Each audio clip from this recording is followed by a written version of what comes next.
ఒక్కొక్కరికి కౌంట్ మొత్తం 0 కూడా పడిపోతుంది సడన్ గా అది కూడా. So previous 3 months 4 months back కూడా నార్మల్ ఉంటుంది. అండ్ ఒకరోజు చూస్తే count almost 1 million per ml కింద ఆర్ 0 కౌంట్ కూడా వస్తుంది. సో పేషెంట్ కు కూడా ఎట్లా అయింది నాకు అని ఈ బాధ చాలా ఎక్కువ పడుతున్నారు. ప్లస్ మనకు హీట్, సో టెస్టిక్యులర్ హీట్ అంటే బాడీ హీట్ కాకుండా testicular over heating. So kitchen లో వర్కింగ్ చేస్తున్న వాళ్ళు, స్టవ్ దగ్గర నుంచిన వాళ్ళు, ఆర్ మరీ వేడి హీట్ లో they are riding the motorcycle, గంటలు దూరంగా ట్రావెల్ చేస్తారు 2.5-3 hours పర్ డే. సో అలాంటి వాళ్ళు కూడా కొంచెం ఎక్స్పోజర్ రిస్క్.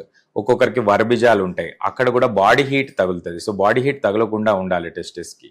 కూల్ ఆర్గన్, అది ఒక కూల్ ఆర్గన్. సో టెంపరేచర్ కొంచెం రైజ్ అయినా స్పర్మ్ ఉత్పత్తి టెంపరీలీ ఆర్ పర్మనెంట్ గా కూడా తక్కువ కావచ్చు. కొన్ని మెడిసిన్స్ పేషెంట్స్ వాడతారు. ఈ మెడిసిన్స్ ది సైడ్ ఎఫెక్ట్స్ ఉంటాయి డైరెక్ట్లీ టెస్టిస్ అండ్ స్పర్మ్ మీద కూడా.